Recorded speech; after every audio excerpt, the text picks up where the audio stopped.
2, 1.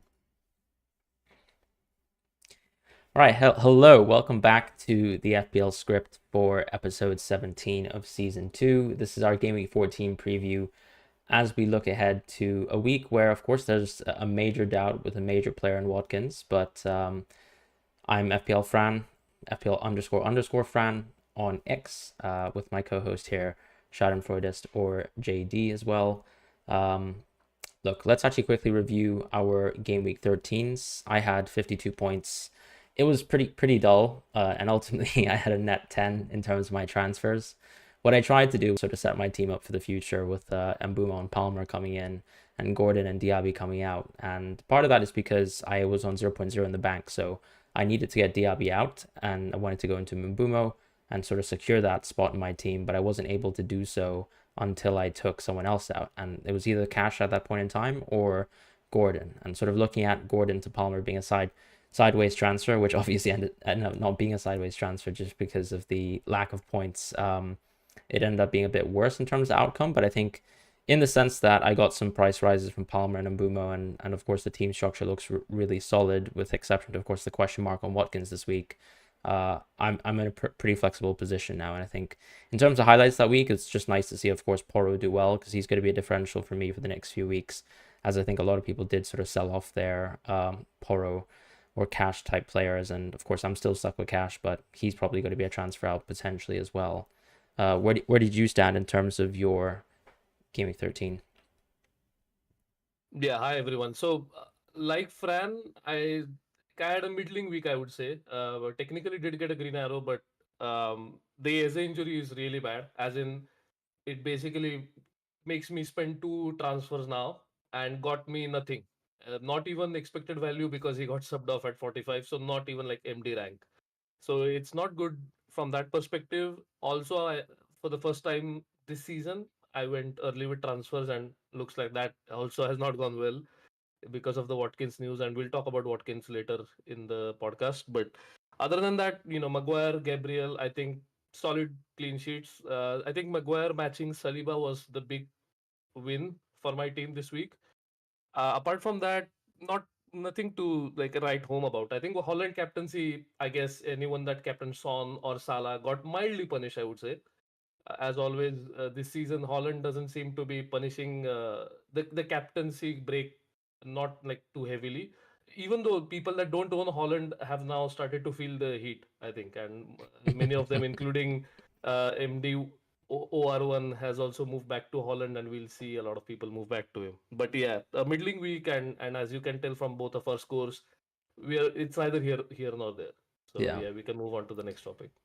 All right. And actually, yeah, sorry, I forgot to adjust our ranks. I mean, both of us actually got some rank increases. And the template, of course, my bad is saying Game Week 13. Apologies about that. But yeah, obviously we still got green arrows at the end of the day, so it's slightly above safety for both. But for the purposes of this episode, of course, yeah, I mean, we still are in a decent position. So you said you made some early transfers. What were those, actually, if you want to disclose? Yeah, so I did Adingra to Mbumo before his price rise, and in order to do that, I needed some cash, so I sold cash and I got Pinnock, which was the recommended move from review with adjusted minutes. Now, obviously, that doesn't factor in Watkins's potential uh, injury or him missing out against Bournemouth, but from the information I had at that point, those seemed like good transfers. But now that all of a sudden there's like a lot of uncertainty around my team, I wish I could have done like Eze to Mbumo straight up. Because on Monday, I think, right, when Mbumo rose in price, I did not have enough information as to Eze's Mm, ankle injury situation. So that kind of forced me into that transfer, and I'm not too happy about it. So that kind of cements my principle on why I don't do that. So that's like another reminder of why I don't generally do that. I know people have done that, including you, and it has come off. But I guess it's different circumstances for everyone. So I'm just going to not do that in general ever again if I can. But I'm pretty sure it's going to happen sometime. mm.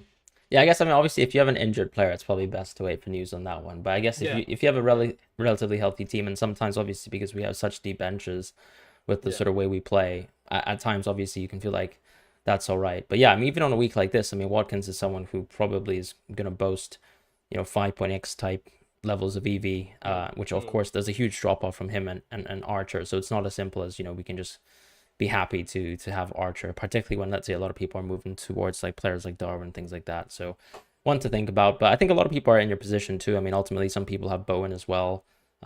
Still waiting for news on him, and still sort of have to make that gamble too. And when you own someone like Bowen and you own someone like Watkins, and probably the combination of the two is actually highly owned, it's very, very unlikely that people have, strong benches to sort of accommodate for that. So sometimes I think that's just the nature of FPL as well. So even if you waited, for example, you might not get news. And with Watkins, for example, unless Focal brings in the goods, we would be in the same spot, I No, guess. but you know what? Even so, that news is actually disappointing from my perspective Hmm. because I can't do anything about it. Yes, that's But true. the thing is, people who do have free transfers will benefit from it. Hmm. For someone in my position, I would have preferred if there was no news for Watkins. But unfortunately, it is what it is. So that actually ties up nicely with what we are going to discuss first, which is obviously Liverpool injury updates and impacts, as in moving out Watkins for whom. And the two top choices that we have are Darwin and Isaac. So I'm going to let Fran talk about Darwin because he has considered that move pretty strongly. So what do you think about that? Yeah, I think, look, obviously with Darwin, you just have to sort of guess his minutes, and keep in mind, of course, both Aston Villa and Liverpool have the sort of shortest fixture congestion over the next 3 game weeks, where you have, for example, I think the Sunday, then Tuesday, then a Saturday game, for these players from these teams. And within the context of Darwin, of course, you know that now Jota's out for a while, and effectively Klopp confirmed that Jota was out for longer than Allison is out, and Allison, probably the Hmm. estimate seems to be coming back for United, which would be 3 weeks. And then obviously in the context of Jota, of course, um, doesn't really change much in terms of how bad Darwin's minutes could get, for example, during a fixture congested period. Because I think, this time last year, actually, well, not this time last year, but actually when Liverpool had their double and it was sort of around fixture congestion, I remember when Gakpo was first choice, and we had a very, very similar situation where we thought Gakpo was nailed. He pretty much started 3 to 4 fixtures in a row, and suddenly in a double game week, he gets rested, right? Despite Hmm. Darwin clearly being second choice at the time. So I think, of course, the situation is almost flipped. If anything, Gakpo seems like he's back to full fitness as well. So the concern, I think, with Darwin is, of course, whether he starts the Sheffield United fixture, and I think there's a Hmm. pretty high probability that he can still get benched for it. And now, of course, one thing about Gakpo and one thing about Jota as well, Gakpo can always play midfield. Someone like Jota as well can pretty much be filling in most often for Luis Diaz on the left wing position. So arguably, maybe the actual centre forward minute impacts on Darwin aren't that huge. But he might be someone who can still lose out, for example, in starting that Sheffield United fixture. It just really depends on what Klopp wants in terms of Diaz or Darwin for that game. But I think Darwin's minutes overall are very good. And of course, in the context of Watkins having Man City and Arsenal, it's an especially good Hmm. move. The only question, I suppose, with Darwin is, are there any alternatives, right? Is it Alvarez or is it Isaac? Well, what do you think about those two options? Yeah, before we move on to those options, could you just tell people what you had Darwin's minutes as for like Hmm. solving purposes? Because I Yeah. think that would be pretty helpful. Yeah, so I've actually got Darwin on 84 minutes for the Fulham fixture. Just, Hmm. looking at the midweek game, him getting some rest, him actually getting 90 to 80 minutes, and in for example, fixtures where he had the adequate amount of rest. This is actually going to be the first time where that midweek game is actually a Premier League fixture where you might want Darwin to start. So it's not like one of these fixtures in Europe where he gets, the chance to be rested, for example, which happened this week. That's the issue. So for that fixture for Sheffield United, I kind of have Darwin's minutes at 34, expecting that he's benched, but Hmm. it might not be the case. That might be a bit low. Some people might, for example, have it as a mixture of, let's say, him starting and getting 60 minutes and for example, him coming off the bench playing 30. So you might, for Yeah. example, be able to adjust that to something like 40 or 50 tops, I would say, probably. Hmm. And then for weeks after that, assuming that he continues to be the default starter, I have 82. Sorry, 80, of course, just assuming there's a bit of decay, for example, just sort of Hmm. mimicking reviews decay, expecting that Yeah. he's a sort of first swing starter, and also maybe just getting taken off 4 to 5 minutes early. And then after that, just rolling, for example, just minus twos after that. But the reality is even if you go for Darwin, I think, and the reason why I haven't adjusted his minutes beyond that point is because whatever I do with his minutes after that, he ends up becoming a transfer back into Watkins, assuming that I don't Yeah. free hit 18, just because of Mm. course Watkins is the optimal captain on game week 18, and I won't be going out of Haaland, for example, instead. So Yeah. that's sort Yeah. of the situation with Darwin. I think that's how I've adjusted his minutes. Obviously, some people can be a little bit higher on him, but I don't think he's astronomically clear as an option. So ultimately, it just comes down to whether you actually get the good news or not from Focal, who has mentioned hopefully pre-deadline. Keep in mind, of course, that this is an afternoon deadline. So just touching on Watkins as well, the reason why I have not too much of a reason to be suspicious, even though Aston Villa play on Sunday, is because the training session will probably happen in the morning, and this is the first time we've had an afternoon deadline in a while. So we probably will have enough time to get whatever update this Aston Villa team needs. To, let's say, ready Watkins for the game or actually be okay. Now, of course, huge amount of uncertainty because I don't think we've gotten. I can't remember Focal posting Aston Villa news in the past, but I can also say just from my experiences interacting with Focal that he's quite an honest person. I don't have any No, reason I exactly don't think to anyone is back that. doubting that. No, I think But some people yeah, might think about that, but yeah, yeah. But one thing I would definitely say, based on the fact that the game is on Sunday, is that there could easily be something that could come up in yeah, between. yeah, And I think the good thing is that he's already let people know that this is only based on the final training session that they have. mm-hmm. So anything can happen between those two events, just like apparently what people claim happened between Botman apparently starting and then not actually starting. So that was actually not as believable, but I would believe it if something were to happen between the training session and the actual game. So just be aware of that. As Fran said, there's a lot of uncertainty. And getting back to the other two options that we are discussing as replacements for Watkins, so it's basically Alvarez and Isaac. So Alvarez, I still don't think he's a big minutes risk, even though based on how he's been playing and the fact that he wasn't started in the Champions League game, which has no bearing obviously on what happens in the Premier League. But if Pep wants to try something else out, there could be some scope for that. Even though I don't think he is not going to be, he is not going to be a starter. So he might come off earlier than usual, but I still think he's pretty good on minutes in general. The second thing is with Isaac. I think for Isaac, first of all, he has had a lot of injuries and he seems to be a little bit injury prone. But even if you discount that, I think the sheer volume of games and the fact that they have to win against Milan in the Champions League match day 6 game means that I think he's going to be rested in game week 16 at Spurs away, or any of the other fixtures around that time. There is no way he's going to play back to back games for Newcastle, given that he's the only striker. And with those two things considered, I would say that that again boosts Gordon's minutes, which any event around Newcastle seems to be doing just that nowadays. Like it just keeps boosting Gordon's minutes, and I think this is going to end up being that he plays a striker maybe 10-15 minutes when Isaac is taken off. What do you think? yeah, pretty much. I would sort of put Gordon maybe like second behind Trippier, in the sense that, for example, he's very important to the team. Yeah. And if anything, for example, if Newcastle were to absolutely batter a team, let's say be 4-0, 5-0 up, he's clearly one of those players who will come off only in that circumstance. Other Hmm. than that, he's always going to be playing 90 minutes, is sort of my general opinion.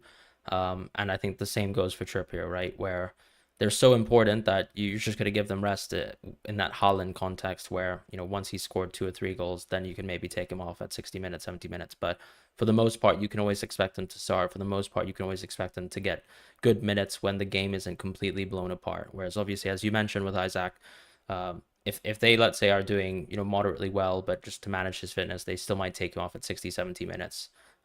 Even in a game that might be something like just 2-0, but you would only really see someone like Gordon come off at 5-0, that sort of thing. That's, I think, the big difference there, where there's some margins. And obviously, Newcastle is such a good team, they can do that to your Evertons and your Man United. The only thing, of course, is 2 out of 3 fixtures, I suppose, are away fixtures as well. And it is one of those things where I think when you look at, for example, the expected value of Isaac, doesn't seem to be actually as high as you'd think, right? Because his underlying Hmm. stats are extremely high this season. But keep in mind, of course, he hasn't played too many minutes as well. Yeah, absolutely. And that is one consideration that review takes care of, and you don't need to do that Exactly. manually. Yeah. But if you were to look at like the data tables for XG, you would think that Isaac is tearing it up and he is absolutely essential. But Right. with the consideration of his limited minutes and also the fact that this is not sustainable, frankly, unless you are someone like Messi, I think expectations should be tempered. And out of those three options, I would definitely go for Darwin, given the fact that, for example, someone like you who is going to transfer him out anyway for Watkins once again. If that is the case, I just think that should cement Darwin as your first choice out of those three. Yeah. What I mean, I think you're of the same opinion because you've been considering Darwin, right? 100%, yeah, and I think Yeah, that that's pretty much the sort of defining point. Especially if yeah, Watkins is out tomorrow, then my transfer will 100% be Darwin. yeah, But it doesn't mean that Isaac's a bad transfer. I just think I do think both of them are subject to minutes risks, and if all minutes are equal, I'd probably pick Darwin just because fixtures aren't equal, and Liverpool's fixtures are just better. Yeah. All right, yeah. shall we? And then Mm-hmm.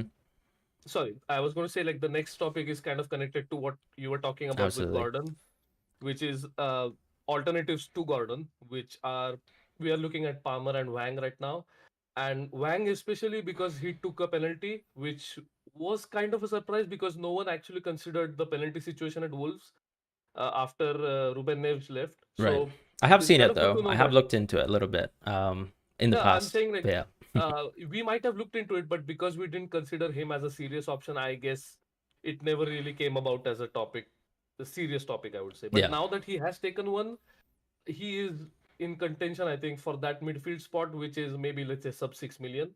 And if you're looking at Palmer's, let's say, if you are one of those who considers Palmer's minutes to decay faster than what let's say Fran and I think, because we don't think they are going to decay at all for that matter, then Wang is the real consideration. But the only thing is, of course, you have to consider that Wang is also going away for Asia Cup, and that is another transfer that you're booking in alongside the likes of Mbumo, Salah, and so on.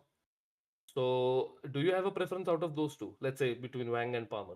Yeah, I think the one thing, of course, is whether you really need a transfer this week, right? Because if you're transferring this Yeah, week, I think Palmer makes so much sense. Also yeah. saves you a bit of money. But then, with Hwang's situation, I still think his minutes are still a lot better than Palmer's probably. Hmm. Because there might be situations, and you can see, for example, when let's say, I don't know, Chelsea go back to 10 men, that Palmer gets taken off. And of course, those are sort of exceptional circumstances, but I think Chelsea have it just a bit more depth right now too. Whereas with Hwang, we have seen, of course, earlier in the past that his minutes have struggled, but I think so far his minutes look pretty perfect. And Hmm. I'm struggling to think, even with let's say Neto coming back into the team, whether Hwang's minutes would drop because other than let's say game weeks 1 and 2, I think Hwang has pretty much been close to full 90s for this entire season. And to be fair, you can argue the same for Palmer, but the difference I suppose is Nkunku is back, so that is still one attacker in the rotation that can change things up, and there's less likelihood I think of Hwang's minutes being lost. And in that context too, I mean Gordon is sort of your happy medium for both, I guess, because I also think his minutes are perfect, but he's Hmm. that sort of typical pick where he doesn't own penalties, and you might not, for example, see his review EV being particularly high, but clearly a lot of other models do think Gordon is a very, very legitimate asset, with the penalties not being given to him anyways, because his XG, for example, is fantastic, because Newcastle's attacking strength is so good, and he's a key part and could also move central at times. Yeah, and one more thing that I would add is while being robust is a very vanilla criteria, being robust in a team where all of the other attacking options seem to not be robust is something else. And for a Mm, team which is as attacking as Newcastle, yep. so all of those things considered, him not being on penalties is obviously not ideal, but also doesn't. I mean, that doesn't bother me at all. In isolation, I would still pick Palmer first right now, just because, as you said, his fixture is great this week, and also moving forward, I don't think even Nkunku coming back is going to impact Palmer as much.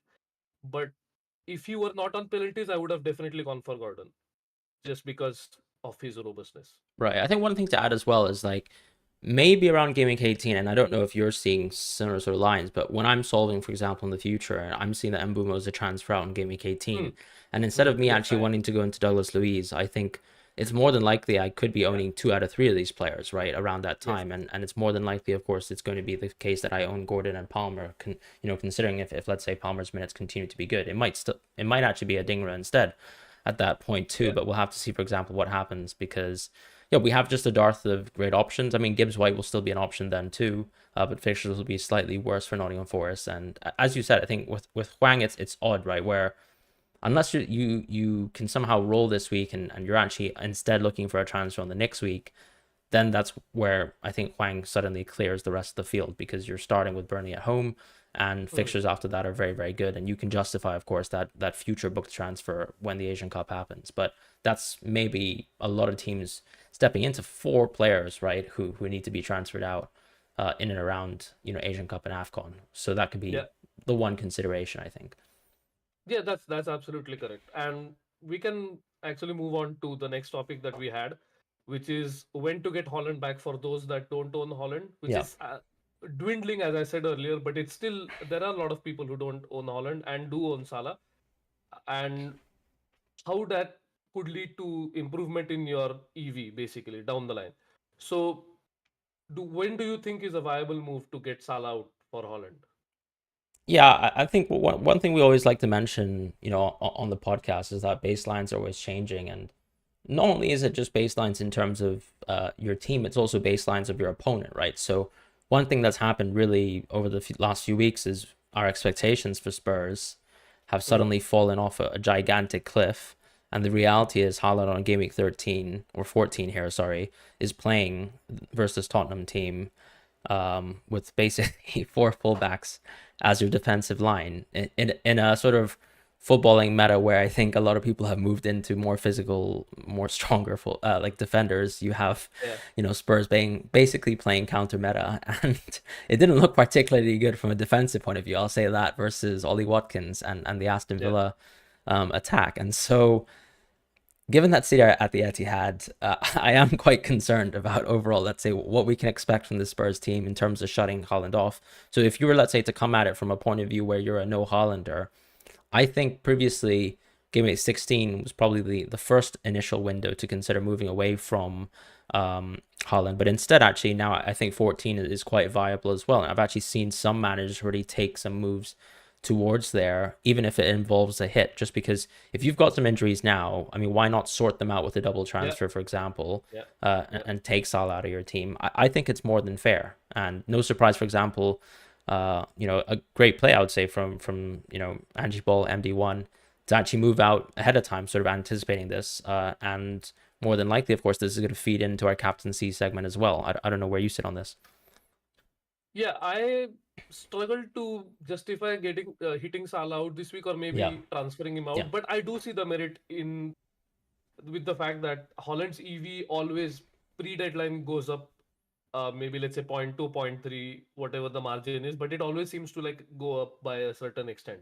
So given that, yes, I do think there is some merit in that. But the other interesting thing that I've seen, and this ties back to our first topic, which was Watkins out, is that people now have a reasonable budget to do that because of Watkins. So it's mm, basically Watkins to Holland. yeah. And then let's say maybe if you don't want to sell Salah, you can downgrade Son. That Good seems to point. be the other way that people are doing this, because I think Saka is now probably a non-negotiable. You don't want to sell Saka at this point now, given that he is absolutely he's been smashing it in Champions League from match week 1, by the way. So this is no surprise to us following the Champions League. But in any case, if anyone was wondering if Saka will live up to his price tag, he definitely is going to. I think so. Given that the fact that Saka is rising in popularity, I guess, because he got a price rise, right, this week. Yeah, he did. I think he did, yeah. Yeah, he So did. given that those moves also seem pretty good to me. And again, like we spoke about people transferring out Salah before Man City, transferring Son out before Man City makes more sense than transferring him out against, let's say, an easier fixture. So if you want to do it, just do it now. And as far as hits go, I can see merit in that, because again, if you're captaining Holland, then you will get back a portion of that hit back as EV. But in general, hits are not good EV friendly at all. So if there is an alternative, I would take that. But I do understand why people are doing that. Yeah. think one thing on hits as well, it's because, with our solvers, we have things like free transfer value, and you can't, for example, like account for future price rises as well. Like sometimes it's so Mm. important, and I think Kiwi, I'm not sure if it's Kiwi actually, or if it's Trout who's done analyses on price rises, and how that can change, for example, your future EV. But yeah, I mean that sort of thing has a huge impact, right? Whether you can get to your top line, or your second line, for example, and these sort of long term consequences of not being able to get to a certain team structure can always sort of play into that. And of course, Salah right now is at a pretty good price, but Haaland is still so out of reach for so many managers. Unless you're, let's say, for example, like MD1 going from Haaland to Salah, anytime you are trying to maintain this 2 million structure, it's so hard if you're coming from a 1 million point of view and trying to build a 2 million, right? It almost feels like it Yeah. always takes a hit, or you're always going to be taking out a certain player that has a good fixture. Let's say Trippier this week, or whether it's Trent, players like that. And I think eventually you have to bite the bullet, and it always feels better when you're doing it with a captaincy swing, I think, as well, just intuitively, because, for example, Holland will be carrying something like 7.5 EV. You're captaining him as well, so you're sort of hoping that at least 30% of your team is going to do well because of a certain transfer that you made, right? So Yeah. that's Yeah. sometimes an intuitive thing that's, I think, a lot of managers might want to think about. But yeah, it's tough. I think eventually you're just going to have to break it, because unless you have a wild card in your back pocket, moving from one structure to another is just extremely difficult. And I think right now, I think 16 is still the best, because obviously you captured the Salah captaincy next week, which seems quite crucial. Alternatively, of course, you've got Son sitting there. But yeah, I think that's the only thing I would say in terms of Salah and Haaland. Maybe 18 as well could make sense, just because expecting that, let's say, 20 is a pretty tough fixture for Salah as well. If you, let's say, hop off on 18, which is one of the, I think, Arsenal Newcastle games, that's another opportunity where, given that they're playing Arsenal, I think, that week, actually, it makes sense. You're taking off one of the players who's going to AFCON anyways. You can actually maybe structurally move into a 3-4-3, and that could be the meta, right? Because once all our best midfielders in the game go, and Kevin De Bruyne isn't even coming back until, let's say, the Newcastle fixture, well, actually a 3-4-3 might make a lot of sense. So I think that's another opportunity to do so. Yeah, I think as we get closer to the blank fixture and AFCON and Asia Cup, I think we will have a much wider discussion on how most teams will probably go from 3-5-2 to 3-4-3. Yeah. We are already seeing that with some teams, but I think we'll see more of those teams. But yeah, I think that's a lot of considerations that we've talked about, and we can probably move on to the next topic, which is defender updates. So first thing is, I think we should probably again talk about our expected, sorry, what do you call it? Updated expectations of, let's say, Colville and Cash's minutes. So, where do you stand on that now?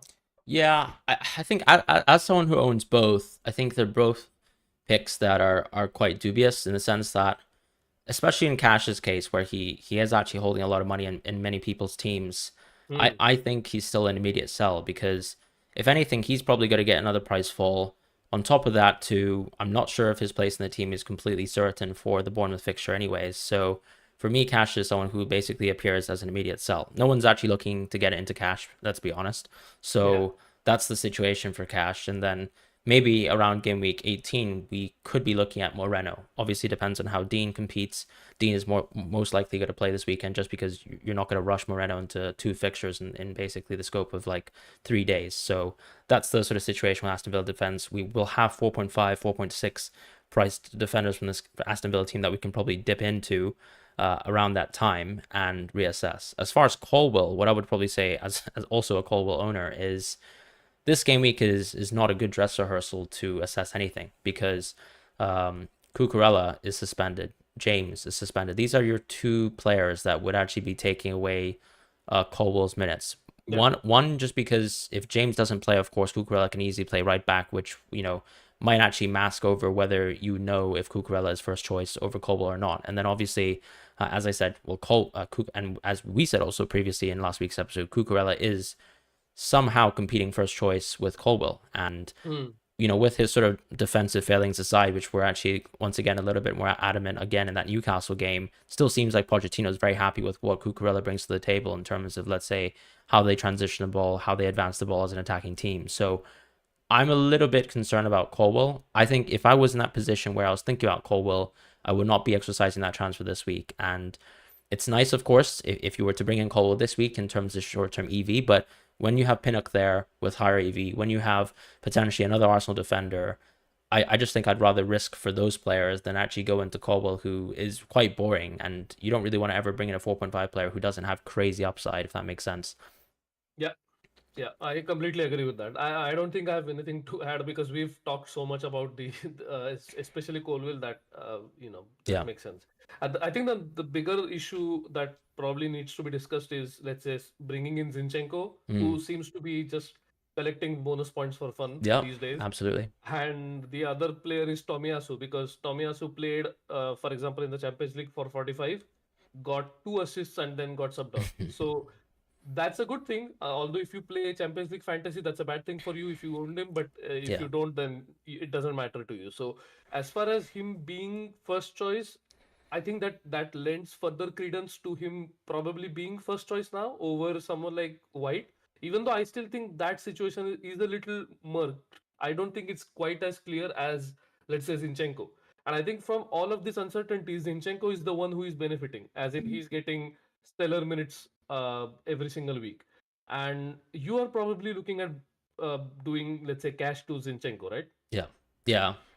Yeah. So why, as in, what do you think is immediate minutes are expected? Yeah, I tend to think, for example, that Zinchenko's probably not going to be first choice for some of the tough fixtures, and maybe that Newcastle game is me overstepping or not understanding things. But he was benched for that fixture, and we Mm, also saw that he was benched at halftime versus Chelsea. So it's very clear when they're playing versus some of these tough, at times physical, pretty good transitional teams that you might not expect Zinchenko to start in those games. And if anything, when you look at the fixture schedule right now, obviously 14, 15, 16 is super congested, but they're coming back from only playing 45 minutes in the Champions League. So I think Zinchenko is probably nailed, and Tomiyasu probably is nailed to play the Wolves fixture. Otherwise, like, mm. why rest these sorts of players? Yeah. And Yeah. if anything, for example, if White was due to play versus Luton, or Wolves rather, then I would think Tomiyasu would play more minutes in that Champions League fixture, and then suddenly Mm, White just gets a jog for maybe 10, 15 minutes and then is actually ready for Wolves. But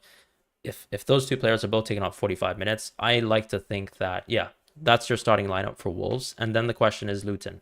With Luton, I still think that there's a pretty good chance that they should be able to dominate the ball completely, and mm, Zinchenko will probably start. But that's probably a fixture where I think maybe actually Tomiyasu might be benched for White.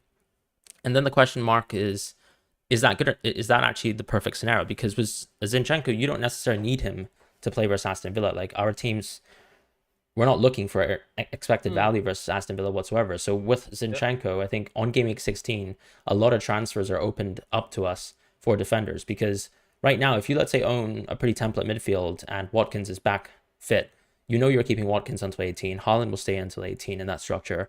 And then obviously, if you're a Salah Haaland structure, that's nailed. The rest of the four midfielders, most of the midfielders that we've picked, I think there's maybe like 6 or 7 midfielders that are really, really good that I don't think you'd be transferring it in and out of over the next few weeks.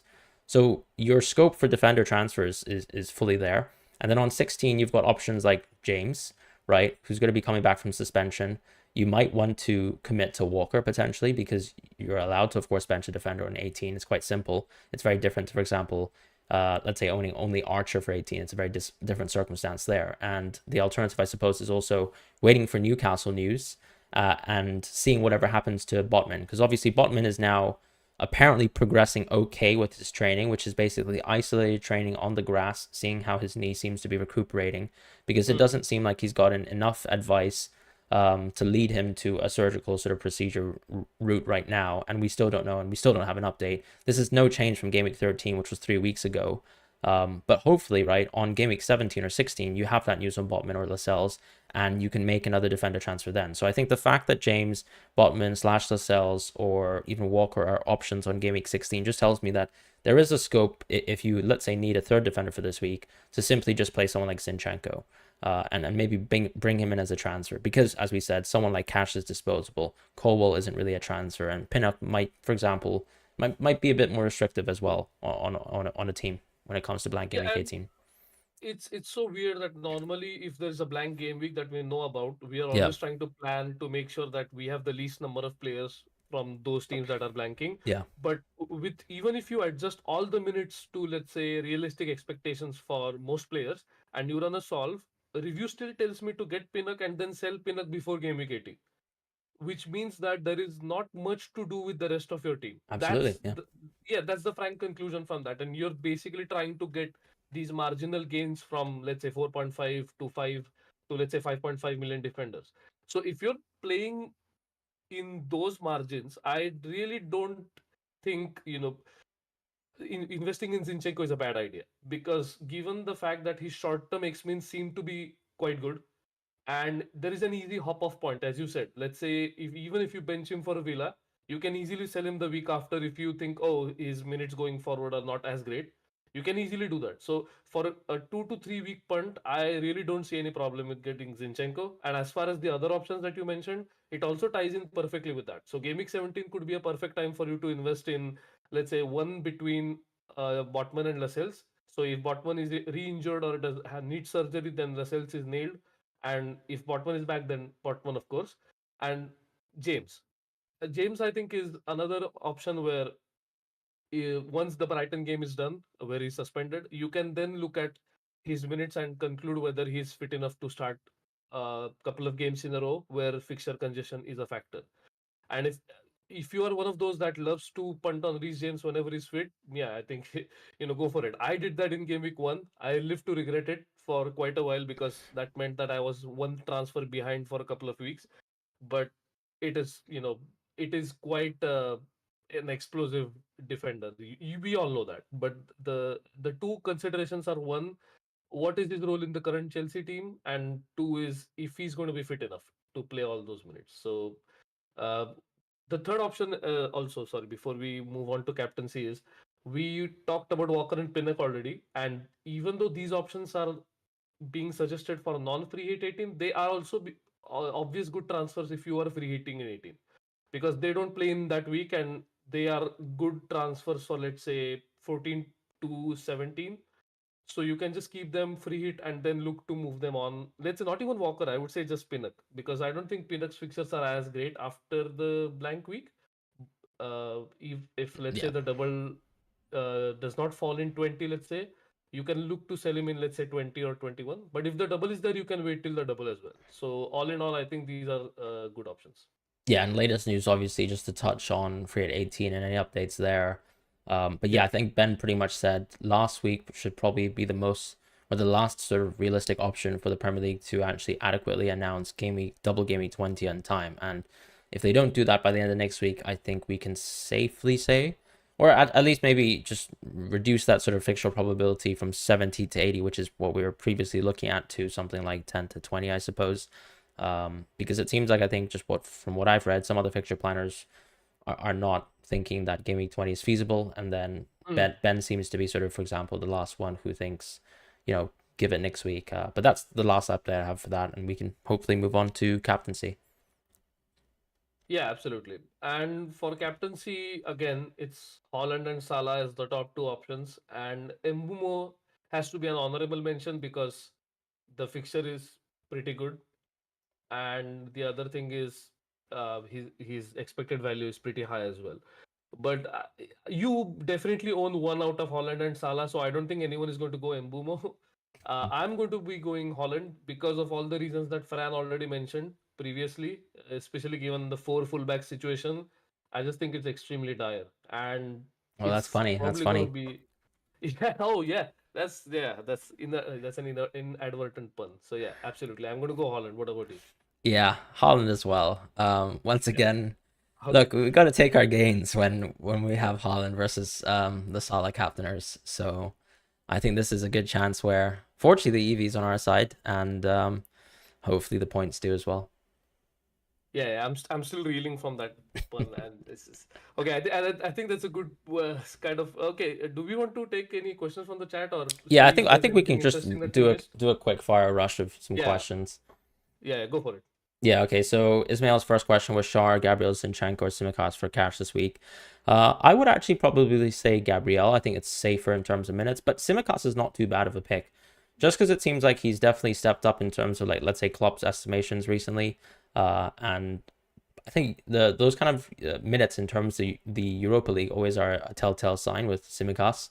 And whether Joe Gomez plays, unless suddenly Joe Gomez miraculously gets injured and we don't hear a single cent about it. But yeah, Simicast, I would say maybe if you're looking for, let's say, short-term upside and someone who can actually last you quite a long time for a decent price, I think Simicast is probably your best bet. But then Gabriel feels safer when it comes to long-term EV as well.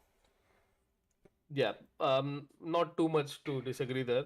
The next question is somehow have neither of Saka or Mbumo in my team. Who would you prioritize with one free transfer? I would go with Mbumo just because the immediate expected value gain is more with Mbumo, Hmm, and I'm assuming that you will bring in Saka the week after.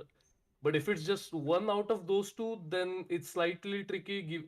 You'll have to look at what transfer strategy or what chip strategy you have. If you're free hitting in 18, that probably changes something. But assuming that you'll probably bring in Saka the week after, I would start off with Mbumo. makes sense. I think FPL Boo Boo Yeah. had a question as well, which was with his team: Areola, Cash, Gabriel, Simicast, Saka. I mean, I just skipped that because like the Oh, that's team fine. and we have to be Yeah, yeah, it's like yeah. Saka, Salah, and Bumo. Only thing I'd say with your team is probably you have scope for a keeper transfer, so I wouldn't burn your transfer, and that's probably the only thing I'd say. And then obviously Yeah. wait for Watkins news in your circumstance. Yeah. Jankster has a question Janks as well. Junior, I yeah, I we've would already yeah. discussed. Yeah. Let's go back, rewind to the initial part of the podcast. We've actually talked about this at length. So definitely, yeah. We are both in favor of that. Right, and Samaj Wells says thoughts on Watkins to Wisa. Still has a wild card to dead end his team. Look, personally, I think if you're dead ending your team on Hmm. game week 18, you've probably got to keep Watkins in that circumstance because um, Watkins is so good for game week 18. I guess the question is, do you have some flexibility within your own team to jump from Watkins to Wisa and then to jump back onto Watkins on game week 18? And that's probably a question you want to ask yourself, looking at how ready your defenders are for the next few weeks, how good your midfield is, whether you're actually going to waste a transfer on a midfielder or not. For example, like with myself, I don't have any planned midfield transfers for the next 4 weeks. So I feel flexible. Maybe if I was to go Yeah. from Watkins to Darwin. But in your circumstance, yeah, I think you have to ask those questions about the rest of your team before you can do that. And also Wisa, do you want to talk about that? Hmm. Yeah. Not really. I mean, there are so many better options in amongst forwards that we've already discussed. I think the three names that we brought up in the beginning of the podcast are all better options than uh, Visa. So I would definitely go for one of those three. And when you are let's say wildcarding in Game Week 19, you have to now start thinking about how you are going to get short-term gains over the field who have already wildcarded. Because Fran and I, for example, can't go for all of these like 1 to 2 week punts, except for let's say in the case of Zinchenko that we spoke about. But in general, it's very difficult to get those 1 to 2 week punts, which people who are wildcarding can. For so example, I think Kelleher is a good transfer for anyone who is wildcarding in 19 because Good this is the point. perfect way to jump off someone like him and go back to let's say Turner, not Turner, my bad, Areola and let's say Flecken or whoever you want to be the second goalkeeper. But for Visa, no, I wouldn't go for Visa. Yeah, All right. I think that's it in terms of questions this week, right? yeah, yeah. Great. That's it. All right, perfect. So thank you guys so much for tuning in. If you guys can please like and subscribe, that would be absolutely lovely in terms of YouTube. If you're eventually listening to this on other podcast platforms, do feel free to give us a 5-star review and give us some feedback as well in terms of the episode. Thank you guys so much for watching, and I'll catch you guys next week. Thanks. Bye.